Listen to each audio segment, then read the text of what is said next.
Hello guys, welcome back to my YouTube channel. ඔයාලා හැමෝම හොඳින් ඉන්නවා ඇති කියලා මං හිතනවා. අද අරන් ඇවිත් තියෙන්නේ morning study vlog එකක්. ඉතින් අපි මුලින්ම තේ එකක් බීනම පටන් ගමුකෝ.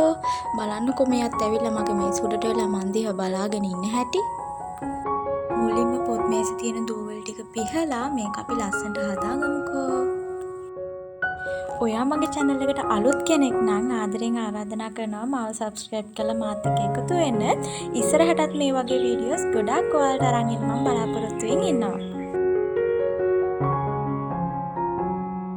පාඩම් කරන්න කලින් පොත් මේසෙ ලස්සනට හදාගෙන පාඩම් කරන්න ඔයාලත් පුරුදු වෙන්න. එතකොට ඔයාලට පාඩම් කරද්දී කම්මැලිකමක් දැනෙන්නේ නැහැ.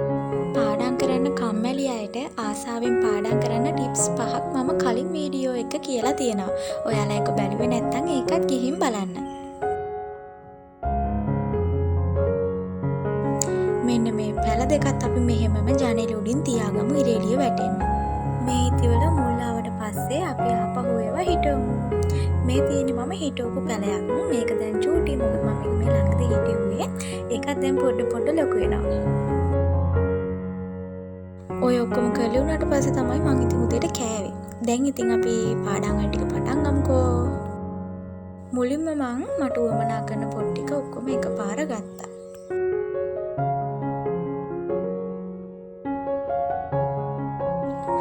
පැන්සල් ටිකත් ඒ ගමම අපි ගමු.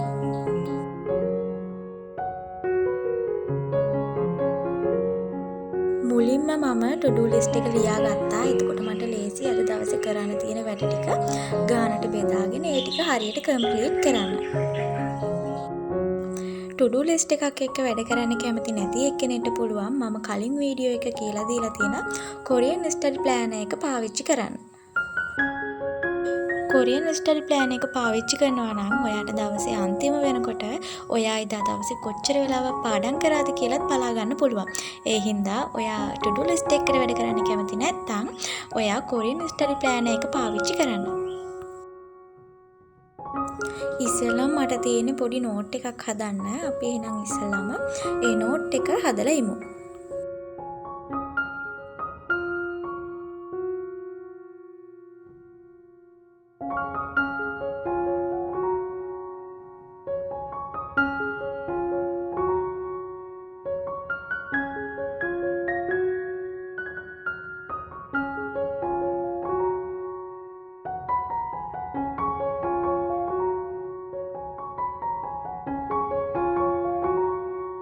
මම මේක ලියන ගමන් ඔයාලත් එක්ක පොඩි දෙයක් ෂෙයා කරගන්නම්.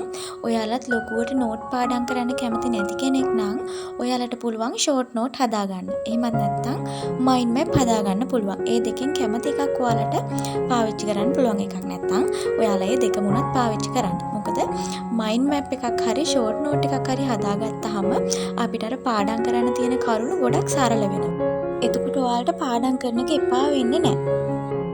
ඊට අමතරව ඕගොල්ලන්ට පාඩම් කරන්න ලේසි වෙන්න ස්ටිකි නෝට් පේපර් ඒ වගේ දේවල් පාවිච්චි කරන්න පුළුවන්. එතකොට අර පාඩම් කරන්න තියෙන විශේෂ දේවල් ඒකේ ලියලා අපිට නෝට් එකේම කොහේ හරි පිටුවේ අයිනකින් අලවලා තියාගන්න පුළුවන්.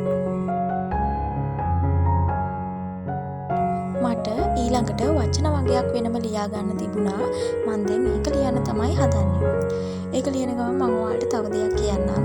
ඔයාලත් මොකක් හරි භාෂාවක් ඉගෙන ගන්නවා නම් මම කියන්නේ ඕනම භාෂාවක් ඉගෙන ගන්නවා නම් ඔයාලා වචන පාඩම් කරන්න පුරුදු වෙන්න.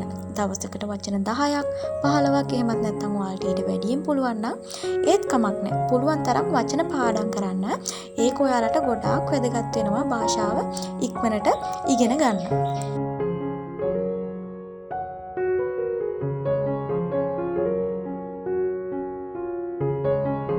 මට මේ ටික ලිව්වට පස්සේ ක්ලාස් එකේ රෙකෝඩින් වගේ බලන්න තියෙනවා. හැබැයි මට ඒක රෙකෝඩ් කරගන්න වෙන්නේ නැහැ. මොකද මම රෙකෝඩින් බලන්නෙත් මේ වීඩියෝ කරන ෆෝන් එකෙමයි. ඒ නිසා මට ඒක වීඩියෝ කරගන්න වෙන්නේ නැහැ. ඒකට සෝරි.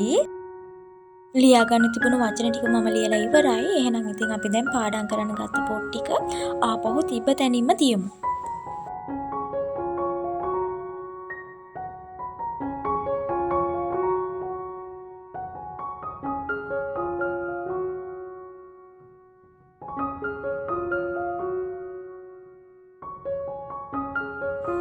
මට තව පොඩ්ඩෙන් අමතක වෙනවා. අපි කරපු වැඩ ටික to do list එකේ මාක් කරගෙනිමු.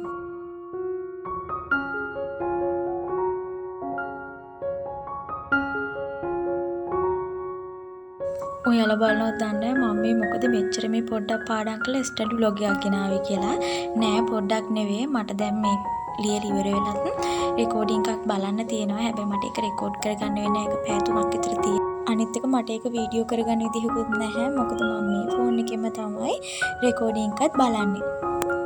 ඒක රෙකෝඩ් කරගන්න වෙන්නේ. ඒකයි හේතුව වීඩියෝ එක මෙච්චර පොඩි වෙන්නේ. නැත්නම් ඉතින් මට ඒකත් ඇඩ් කරන්න තිබුණා.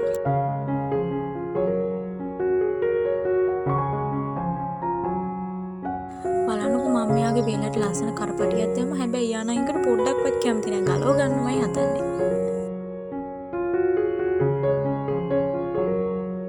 හරි. එහෙනම් ඉතින් අදට මම වීඩියෝ එක මෙතනින් ඉවර කරන්නම්. ආපහු ඉක්මනට ඔයාලට අලුත් වීඩියෝ එකක් අරන් එන්නම්. එතකන් ඔයගොල්ලෝ හැමෝම සතුටින් පරිස්සමින් ඉන්න.